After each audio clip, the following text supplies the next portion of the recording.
And what they know for certain is that Real Madrid, once they get going, they fear that. And what you saw from Sevilla in the second half was fear. Because now all the movement, all the possession, all the rotation that you were seeing in that first half was not happening.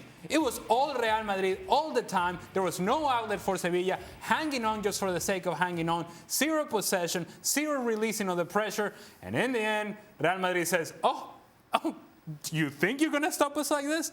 Early goal, then a second goal, and then a late goal. 3-2, Sevilla. See you guys later. To that point, though, it isn't just Sevilla. We saw it with PSG. We saw it with Chelsea as well, Pablo. There's something about this Real Madrid side that psychologically exploits their opponents. Absolutely. This is what I was saying before. I mean, it's not the first time that we have seen, Real Madrid, come back from, being down 2-0 or 1-0 and playing poorly, and then, produce moment of magic that allowed them to win games. So that's why, as an opponent, when you're facing Real Madrid, you need to do the perfect game. I mean, you don't need to do mistakes. If you're winning, you have to keep pressing high at the pitch. You cannot give the ball, to them to control it, because, they have quality enough in that team, and they have the experience, the composure, the calm to say, we are Real Madrid. We know that we're going to win the game. We're going to score goals. So, that's something that, I really appreciate from that team. They have that spirits that they always give them a chance to win games. You know who else knows that Real Madrid is coming back? The fans in the stadium. So Sanchez Pizjuan, that was jumping in the first half. It was a party. All right, everybody's excited. Look at us. We're going to beat Real Madrid. And then they scored the first goal in the second half, became 2-1, and Sanchez Pizjuan went like, shh. And all that panicky attitude that you saw from the players out on the field, you were also seeing it on the stands. You're also feeling it as a player on the field. You sense that it's turning, but then you get confirmation from the fans. Oh, yeah, it's turning, and we cannot do anything about it. We cannot control it. It's out of our control now. It's all Real Madrid, and good Lord, please help us. That's another way to try to close out a game against Real Madrid. You have to wonder what Lopetegui said to them at half-time, though, because don't say that again. Everybody knows that this side couldn't be as bad in the second half as they were in the first. So you instinctively, as a football player, have to know that this is going to be a different side. Right. And so you should be ready for that.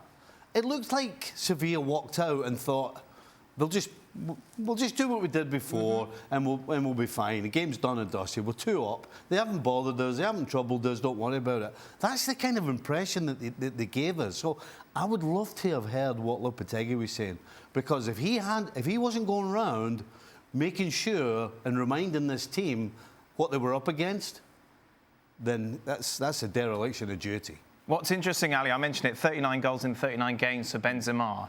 What would be interesting was to go through those goals to see how many of them have been match winners, how many of them have been key, because it feels like every single one of them have been crucial in this charge that Real Madrid have put together. And the early part of the season, it was Benzema and Vinicius scoring the important goals.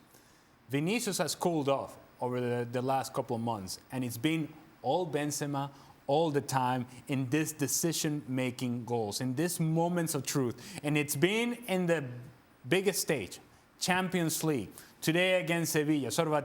It wasn't a title decider. We all think that Real Madrid is going to win this thing, but it really puts Sevilla away. In those moments, and while he had chances today, who else would you want with the opportunity beyond the 90th minute to score the game winner? Even if he had missed 10 chances, my vote is give it to Karim. Give it to Karim, because I know with certainty that when it counts, when it's all on the line, this guy's going to score goals. Why do I know this? Because I see it all the time. If I'm a Real Madrid player, that's what I'm doing. I say, I am finding Karim inside the 6-yard box, inside the 18-yard box. I say, Karim, here, buddy, go ahead and win it for.